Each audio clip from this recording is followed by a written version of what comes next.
Hi, I'm Perry Atkinson, General Manager here at theDove. Hey, check out our other videos and check out our website at thedove.us. Welcome back. Delighted to have back with us today Dr. Karl Benzio. He's an MD and a psychiatrist, executive director and founder of Lighthouse Networks, and his experience includes teaching pastors and ministry leaders and student counseling in conflict resolution. But today we're going to talk a little bit about fathering and Father's Day this past weekend and some of the signs there. Karl, nice to see you again. How you doing, my friend? Hey, great to be with you guys, Perry. Thanks. Good to see you. Well, listen, you're talking about here some of the scary sides of parenting teens. Lead us down this road. What's on your mind? Well, you know, fathering is just such an important and powerful and unique role that we have as men. And, you know, I think we see it in our society whenever fathers aren't available, and we have so many single-parent families and absent fathers.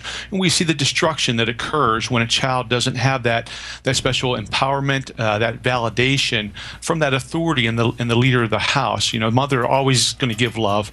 You sort of expect that from mothers. But there's a special communication that comes from a father that just doesn't come from anybody else, and imparts some self-confidence and self-esteem and skills to a child that just can't be replaced. And you know, as a father and as I work with different men and their fathering, you know, there's three important roles that we have: an instructor, an influencer, and an interpreter.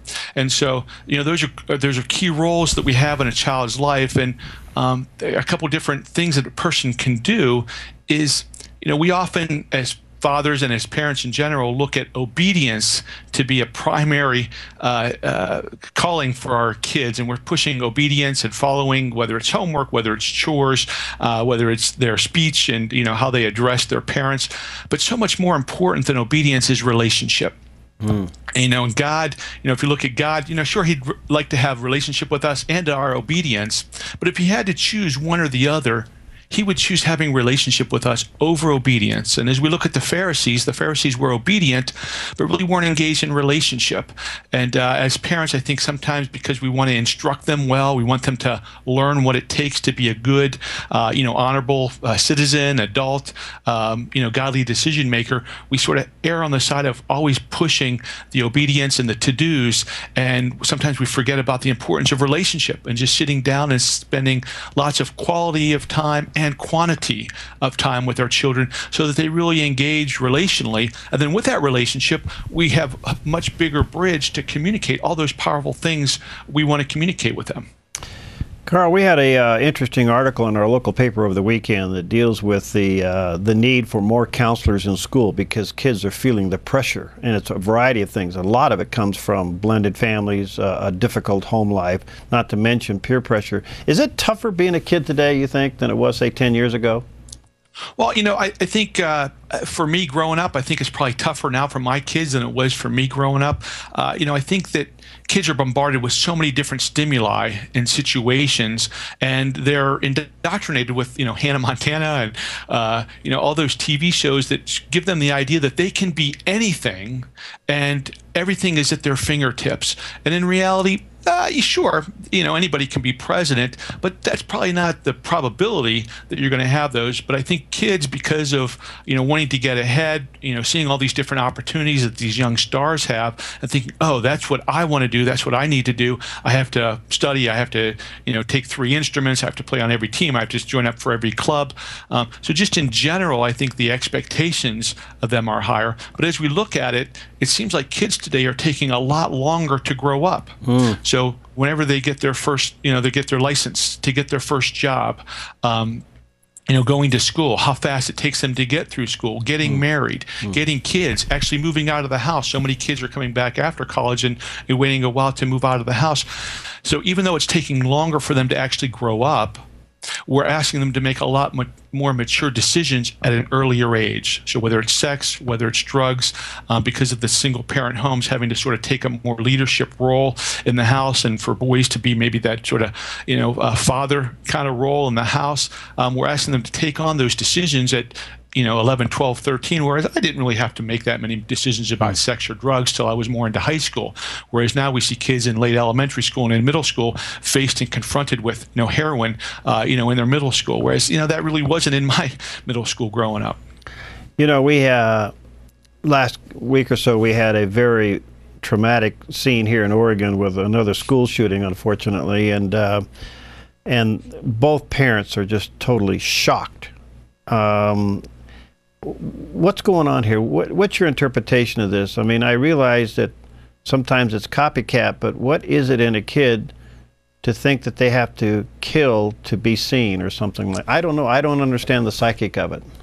Yeah, there's certainly, many complexities. It's not just any one particular issue, but I think, just looking at it from a societal standpoint first, Oregon is a state that actually has okayed physician-assisted suicide. So when we talk about physician-assisted suicide, euthanasia, abortion, we're giving people the message in cloning that life really isn't that valuable. That the sanctity of life is just being compromised. So first of all, just giving kids that sort of mixed and distorted message, and certainly not a godly message, it influences and it infiltrates into their mentality. Like we talked about, there's a lot of pressure that kids have. You look at video games. A friend was at a birthday party, and some kids were coming up to each other saying, hey, what's your kill rate on such and such a game? And so just the desensitization that those, kind of games, and they seem fun and they seem relatively innocuous, but just the using of guns, the handling of guns, killing people, the blood, the gore, and it's a little bit removed from reality, but for a young kid, sometimes it's hard to distinguish that. There was a killing or stabbing out in Wisconsin of two girls that were influenced by this internet character named Slender Man, and their ability to understand reality was starting to get skewed because of these internet things. Then I think you have kids that are, there's a lot of angst, there's a lot of pressure, there's a lot of stress. I think with our society becoming more fragmented, the opportunity that people have to have that support network that cares about them, that loves them, that communicates that often and clearly, but it is a person that a kid can go to release some of that anger, some of that frustration, some of that pressure.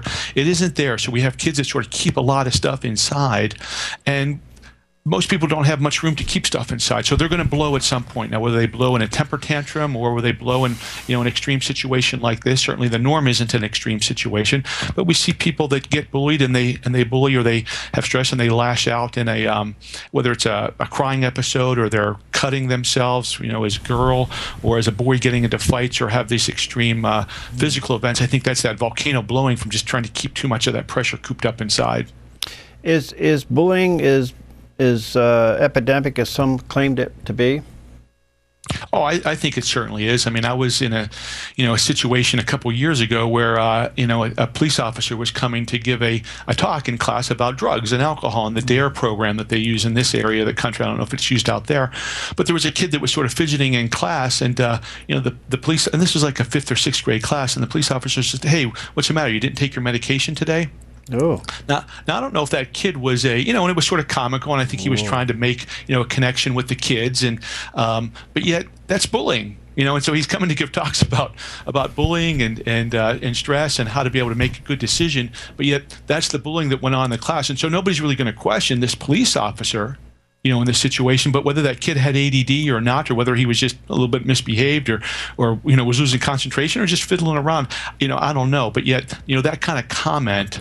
Boy, wow. That that's wow. bullying. But I think we have that so much, and people, it just becomes, we're so used to it. Unless it's really physical, most people don't really value it and take it seriously. If it's a racial kind of slur, or it's a religious slur, and sort of falls in that hate crime situation of gays or lesbians or ethnic groups, then I think we take that more seriously. But some of the verbal and psychological, emotional stuff, especially with all the social media that kids get excluded from, they had to close down something. And my daughter's in middle school. They had to close down something because girls were taking pictures of other people's what they were wearing, and then they were making comments on it, and then passing that around through the social media, through Pinterest and Instagram. And so then they had to take that process out of the middle school and not allow them to access those kind of things just because of the bullying that was going on with these girls in these peer groups. Karl, what would you say to the parent that is beginning to sense their child slipping through their fingers? They're just not communicating. They're seemingly, there's a gradual shutdown and becoming introverted and locked upstairs in their room. Countless parents go through this and they try everything and it just seems not to work. What's your recommendation? Yeah, obviously for those people that are very young, have very young kids at home, the more work you do early, the less work you have to do later. So this is something that certainly compounds as a child gets older. Once they start reaching that, late elementary and middle school and they become more isolative, there's still certainly hope. There's a lot of opportunity that we have still in those situations, but the process becomes harder because we have to sort of overturn and search for, some other things. Again, that relationship, is so key, both our relationship with God and being able to have a peace, because this is God's child more than they're our child. So to recognize, boy, he's jumping in there and he's going to fight and advocate for their child even way more than we are. It's very, hope-giving and encouraging, to me as a parent, regardless of how many mistakes I'm going to make in the parenting process. But being able to, dive in with that kid and just start to, what are ways that you can make relationship? What are ways that you can engage with them and the things that they like, whether they like music? I have 3 daughters. I'm a sports maniac. I thought I would always have 5 boys and just play basketball with them all the time, but God gave me 3 daughters. So I learned how to braid hair. I learned how to do nails. I learned, I don't like music at all, but I learned to listen to a clarinet, listen to a violin, listen to the piano and those kind of things as they engaged in acting and the arts and those kind of aspects that weren't, part of my sweet spot. But trying to find out what is your kid's interest, being able to help them, engage and use that as an opportunity to build those bridges of communication, and never think you're condescending to a child when you say, hey, look, you look nice today, or, that was nice the way you set the table, or I love you, I care for you, I really value you, I'm so thankful that God gave you to me. Sometimes we think we're condescending or we're saying things that they already know, but no kid can ever hear those kind of things enough, and especially whenever in those middle school ages, so much of life is changing. Every day they wake up with a new pimple, a new hair, a new change in their body, or a new change in their social or their academic life. So to have that consistency at home, to have that, whether that's a consistent dinner time where you can have conversation and you get together and you praise and and connect with each other, but to hear those valuable statements of affirmation, of love, of care, of connection, no kid can ever hear those enough whenever their life around them is all changing, to be able to know that you're on their side and you're there and you're going to advocate for them no matter what. That's just a powerful message to be able to give to a kid. What would you say to a parent to say to their teenager if one of their fellow students was involved in a school shooting or even suicide, and their world is rocked? How would you instruct a parent to deal with their child on that? Yeah, boy, that's in the immediate situation, you certainly want to be, caring, loving. No emotional reaction is abnormal. Some kids will be quiet and won't say anything because they don't know what to say, or they're just sort of processing it internally. Some might be overtly crying or sad or sullen. Some might be angry and frustrated and want to go out and get the perpetrator in the situation. So no emotional reaction is abnormal. We want to, as a parent, we want to let them know that, hey, these emotions are your warning system that God gave you to let you know that something's not going right. So how do we allow that person to talk about the situation and then help them understand, what might be going on in that person's, the perpetrator's life. Ongoing, we want to be able to let our kids know that we aren't entitled to anything, that all we have is a blessing. And sometimes I think we get caught up in I need, or I should have my health, I should have my friends, I should have school, I should have a car, I should have, instead of, well, no, this is all blessing and I'm not promised anything. So how to cherish the things that we do have, and how to help your child develop that spiritual radar to be able to understand and look at things through God's lenses, not through our me-centered lenses. Certainly those aren't the immediate kind of communications that you want to have with your child, but those are ongoing kind of growth and opportunity that you want to be able to build into them. And forgiveness. Forgiveness is a powerful thing. You want to teach your kids how to forgive. Forgive doesn't mean you forget. Forgive doesn't mean you're condoning the situation, but forgive is a powerful thing that you can do for yourself, where you're not harboring the bitterness and revenge that you have in your heart sometimes whenever a close friend is, goes through something like this. But you want to give God whatever that retribution that needs to happen, or hearing I'm sorry or whatever. Let God extract that. He's way bigger than us. He's way more powerful. That's his jurisdiction. Let him go after that. I see so many kids and so many families just get caught up in the bitterness and the revenge and have trouble forgiving, whether it's little things or whether it's big things. That just eats at them and gnaws at them long term, and really interferes with relationships in significant ways. Wow, fascinating. How do people correspond with you these days?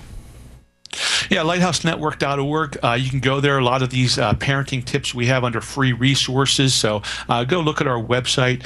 If you know somebody who's struggling, you have a loved one, whether that's a family member or a close friend that's struggling, call our helpline. Our helpline number is there. We got Dr. Dave and our care guys that are on the line to be able to help you navigate these situations and to search out some coaching. As we talked about these difficult situations, having a coach is never a problem. Whenever we want to learn the piano, when we want to learn a sport, we want to learn how to act, we go for coaching. And so whenever you're having troubles with life events or situations, get a coach, whether that's a coach through your church or a professional coach and counselor. It's never a problem to have too many coaches in your life. And so reach out our helpline, go to on web. We have a daily devotional that is written about these kind of daily problems. All right, so that's lighthousenetwork.org. Thank you, Karl. Good to see you again. I want to have you back, and we'll deal with teenagers and addictions and parents. I think that would be a big topic to talk about. Very much. Hey, Perry, you have a great one, and I love your ministry. Yeah, you too. Thanks, friend. God bless. All right, we'll see you next time on Focus Today.